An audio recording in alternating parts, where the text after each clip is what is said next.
안녕하십니까? 당사 삼도전기에너지를 방문해 주셔서 진심으로 감사드립니다.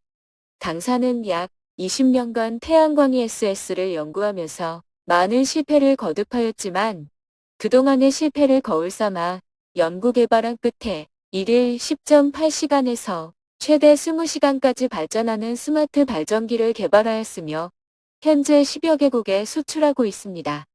참고로 당사는 한전전기를 전혀 사용하고 있지 않습니다. 아래 목차 순으로 말씀드리도록 하겠습니다. 먼저 회사 소개입니다. 당사는 1994년 삼도통신 설립을 시작으로 2017년 주식회사 삼도전기에너지로 상호 변경을 하였으며 2018년 장외시장에 기술 상장을 하고 2021년 코스닥 상장을 예정하고 있습니다. 다음은 조직 및 인원입니다. 조직도는 현재 및 향후 예상 조직입니다. 동남아시아 진출을 위한 교두보로 캄보디아에 법인을 설립하였으나 현재는 코로나19로 인해 잠정 폐쇄하였고 코로나19 종식 후 캄보디아를 동남아 전진기지로 육성시킬 예정입니다. 올해는 그린 뉴딜 정책으로 사업 환경이 좋아질 것으로 예상되며 조만간 대형 투자와 사업 수주가 예상되어 우수한 인력을 충원할 예정입니다. 다음은 특허 및 인증 사항입니다. 도표에 표기된 특허 중 두 번째 태양광 발전 시스템 특허는 기술 가치를 약 180억 원을 받아 2018년 장외시장에 기술 상장하게 되었습니다. 첫 번째 특허는 증폭과 변압의 자동 제어가 구비된 특허로 그 기술 가치가 무려 1,000억 원 이상 될 것으로 판단하고 있습니다.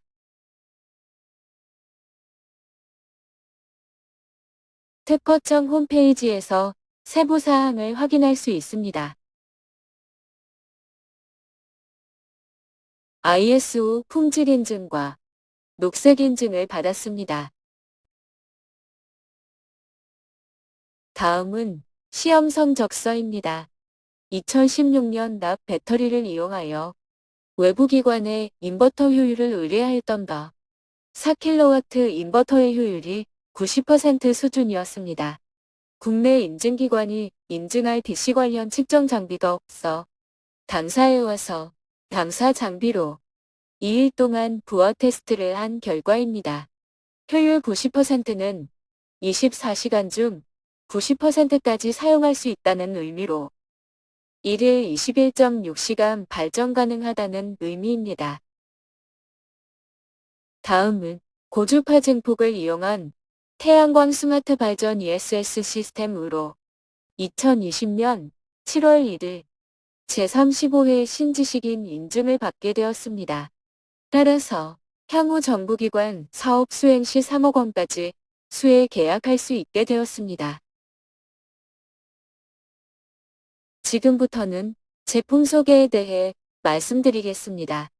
4kW, 8kW를 이용한 가정용 및 소형 건물용 4kW, 8kW 다수계를 연결한 12kW에서 96kW까지 공장용, 건물용, 그리고 응용 모델을 수개에서 수십 개 연결한 대용량 ESS까지 다양합니다. 배터리는 납축전지, 리튬 인산철, 리튬이온 모두 사용 가능합니다. 다음은 96kW 기본 모델 구성에 대해 말씀드리겠습니다. 이 응용 모델은 32kW 모델 3개를 병렬로 연결한 것입니다. 주간 부하율은 100%, 야간 부하율 45%로 하였을 경우 일일 발전량은 약 1670kW시로 태양광 발전의 9.1배 수준입니다.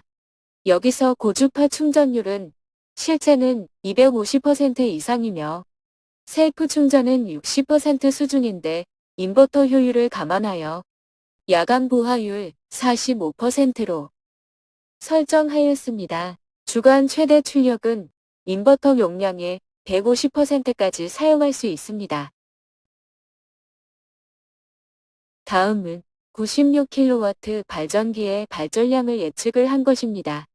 시간대별 발전량 데이터는 국내 태양광 발전회사의 실제 데이터를 이용한 것이기에 지역과 계절에 따라 발전 시간은 차이가 있을 수 있습니다. 위와 같이 시뮬레이션 한 결과 실제 측정한 값과 거의 유사하여 발전량 예측 자료로 사용하고 있습니다. 다음은 핵심 부품별 기능에 대해 설명하겠습니다. 태양광 발전을 MPPT에서 200에서 400%로 증폭 충전하고 배터리의 출력을 배터리로 셀프 충전하며 인버터는 직료를 교류로 바꾸어주는 역할을 하고 있습니다. 여기서 충전기 MPPT는 400Hz, 인버터는 800Hz를 사용하는 것이 당사의 핵심 기술입니다. 다음은 태양광 모듈에 대해 설명하겠습니다. 태양광 모듈은 530W, 효율 약 20.4% 제품을 사용하고 있습니다. 다른 회사들은 태양광 모듈을 집, 병렬로 연결하는데 당사는 태양광 모듈을 모두 직렬로 연결하여 손실을 최소화하였습니다. 당사는 태양광을 증폭 충전하기 때문에 태양광 모듈을 타사보다 50% 적게 설치하여도 충분한 발전량을 확보할 수 있습니다. 다음은 배터리에 대해 설명하겠습니다. 당사는 초기에 태양광 ESS용 젤 배터리를 사용하였고 이후 리튬 이온을 실험하였으며 현재는 리튬 인산철을 사용하고 있습니다. 다음은 충전기 MPPT에 대해 설명하겠습니다. MPPT는 4kW, 8kW 급으로 인버터 수량과 같게 설치합니다. 일사량이 많으면 충전 속도가 빨라지고 배터리 용량이 적거나 부하가 커지면 충전 속도는 더욱더 빨라지는 특성을 갖는 기술이 적용되었습니다. 다음은 스마트 드라이버에 대해 설명하겠습니다. 스마트 드라이버는 셀프 충전 회로, 출력 드라이버 및 인버터 회로로 구성되어 있습니다. 충전 드라이버는 400Hz 고효율 증폭 충전기로 셀프 충전 회로이고 출력 드라이버는 800Hz 회로와 인버터 회로로 구성되는데 이것을 고효율 증폭 발전기라고 합니다. 다음은 컨트롤러에 대해 설명하겠습니다. 이것은 배터리의 충전 전압 및 회복 전압을 설정할 수 있고 개통과 연기 시 자체 발전량이 부족하면 개통의 전력을 가져올 수 있는 비율을 설정할 수 있습니다. 인터넷 연결 시 외국에 설치된 당사 ESS 시스템에 모든 데이터를 조회할 수도 있습니다. 다음은 당사 제품의 장점에 대해 설명하겠습니다. 1일 24시간 발전하는데 주간 최대 150% 출력, 야간 50% 출력이 가능합니다. 증폭 충전 기술을 적용하여 발전 효율이 우수합니다. 야간에도 지속적으로 셀프 충전으로 사용이 가능합니다. 충전과 방전을 동시에 함으로 배터리 수명은 15년 이상 가능합니다. 설비에 열이 나지 않아 하자 보수가 거의 없어 AS 비용이 낮습니다. 도서지구 독립 전원용으로 사용하기 적합합니다. 추가 설치가 용이하여 확장성 양호합니다. 이번에는 주요 실적으로 국내 설치 실적에 대해 말씀드리겠습니다. 처음에는 국내외 납 배터리를 가지고 사업하였으나 납보다는 리튬 계열 배터리가 내부 저항이 적고 총 방전 속도가 높아서 가격이 높더라도 리튬 계열 배터리를 사용하게 되었습니다. 국내 납 배터리 실적과 리튬 배터리 실적은 표와 같습니다. 국내 납 배터리를 설치한 광주와 음성 지역의 사진입니다. 이외에도 일부 설치된 장소가 있으나 유사하여 생략하였습니다. 국내 리튬 배터리를 설치한 예술인 마을과 농원 사진입니다. 예산군 마을회관 사진입니다. 여기는 상계형 태양광을 당사 ESS로 교체한 경우입니다. 다음은 해외 당사 태양광 ESS를 설치한 사례입니다. 납 배터리와 리튬 이온 배터리로 구분되어 있습니다. 설치된 이후 아직까지 AS 요청이 전무한 상태입니다. 해외 납 배터리 실적으로 일본과 필리핀입니다. 일본의 경우는 호텔에 설치하여 온천수를 가연용으로 사용하는데 납 배터리임에도 불구하고 배터리 교체 없이 현재 8년째 사용하고 있습니다. 이것은 충전과 방전을 동시에 하기 때문에 충방전 사이클이 항상 0이 되어 배터리 교체 없이 사용하고 있는 것입니다. 캄보디아와 피지 사진입니다. 과거 캄보디아 수도에 정전이 발생하였는데 당사 ESS 시스템이 설치된 호텔만 정전이 되지 않았습니다. 이에 외국인들이 궁금하여 호텔 측에 문의한 결과 당사 제품이라는 것을 알게 되었습니다. 정전 사태가 당사 제품을 세계로 홍보하는 역할을 해주었기에 지금까지 외국에서 당사를 찾아오고 있습니다. 해외 리튬 배터리 실적으로 인도와 말레이시아 사진입니다. 인도네시아와 말레이시아 국립대학교 사진입니다. 일본과 베트남 통신기지국 사진입니다. 대만과 말레이시아 사진입니다. 2018년부터 리튬 배터리 제품을 설치하여 각국에서 1년 이상의 현지 테스트가 진행되고 있는 시점에서 코로나19가 발생하여 예정된 사업들의 진행에 차질을 빚게 되었으나 제품의 우수성이 확인된 만큼 코로나19의 종식과 함께 매출 신장이 크게 기대되고 있습니다. 이번에는 경제성 분석에 대해 말씀드리겠습니다. 이 자료는 국내 골프장의 최대 수요가 발생한 2020년 7월 데이터를 그래프화한 것입니다. 최대 수요는 순간적인 피크로 발전 용량은 최대 수요 이상이어야 합니다.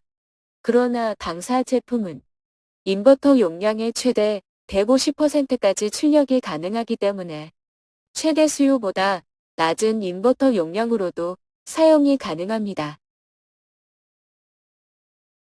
당사 태양광 1000kW ESS 시스템을 45억 원에 설치하고 이 16.8시간 ESS 단가 340원을 받을 경우 손익분기점이 3년 이내가 되는 것을 알 수 있습니다. 이번 장에서는 온실가스 절감에 대해 말씀드리겠습니다. 지구온난화 현상이란 대기 중의 온실가스의 농도가 높아짐에 따라 온실 효과가 나타나 지구 표면 온도가 점점 상승하게 되는 현상을 말합니다. 이러한 온실 효과로 인하여 지구의 온도는 점점 올라가고 무더위와 한파와 같은 이상기후 및 계절의 심각한 변화가 나타나게 되는 것입니다. 표에서 보시듯이 석탄은 온실가스의 주범이고 신재생발전은 원자력 발전처럼 온실가스가 거의 없는 발전원입니다. 따라서 정부가 추진하는 그린 뉴딜 정책 성공은 당사 태양광 ESS밖에 없다고 자신있게 말씀드릴 수 있습니다. 온실가스 발생 원인에 대해 말씀드리겠습니다. 가연성 물질은 모두 탄소가 있으며 이것을 태우면 CO2가 발생하여 온실가스 주범의 주범이 되는 것입니다. 온실가스의 주범은 제철소, 시멘트 공장, 자동차, 석탄 발전소입니다. 온실가스 때문에 석탄 발전은 신재생 발전원으로 교체하고 자동차는 전기 자동차로 보급하여야 합니다. 정부 정책에 대해 말씀드리겠습니다. 정부는 먼저 2030년까지 탄소 배출 전망치 대비 37% 저감하고 2050년 탄소 배출 제로를 목표하고 있으며 올해부터는 RE100 개념 도입하여 목표 달성을 위해 매진하고 있습니다. RE100 개념은 6개 발전회사 이외 대기업도 신재생에너지 생산 또는 구매 의무화에 참여하여야 한다는 것입니다. 당사 시스템을 설치할 경우 온실가스 절감 효과에 대해 말씀드리겠습니다. 태양광 면적을 인버터 용량의 50% 수준만 설치하여도 발전량이 최소 3배 이상 많기에 온실가스 감축이 기존 제품 대비 3배 이상 될 것으로 판단합니다. 이번에는 당사 향후 사업 추진에 대해 말씀드리겠습니다. 아래와 같은 많은 사업이 있지만 정부가 추진하는 그린 뉴딜 사업에 집중하고자 합니다. 국내외 투자에 대해 말씀드리겠습니다. 대량 생산 체계를 위해 국내 1단계, 2단계, 3단계 공장을 신축하고자 하며 수출 시 관세 문제를 해결하기 위해 반조립 상태의 공장을 해외에 현지 국가와 공동 투자할 계획입니다. 이러한 계획은 중소기업이 감당하기 어려우므로 정부에서 적극적인 지원이 필요하다고 판단합니다. 태양광 ESS 응용 사업에 대해 말씀드리겠습니다. 이미 제품을 개발 완료한 전기자전거, 오토바이 사업은 특허가 나오는 즉시 시작하겠습니다. 또한 전기차, 골프카 및 드론 분야도 사업을 검토하고 있습니다. 마지막으로 기대 효과에 대해 말씀드리겠습니다. 1. 정부의 그린 뉴딜 사업의 성공적 기여. 2. 온실가스 절감 목표의 기여. 3. 국내 산업 활성화 및 일자리 창출의 기여. 4. 해외 수출을 통한 국부 창출의 기여 등이 있습니다. 이상으로 발표를 마치겠습니다. 감사합니다.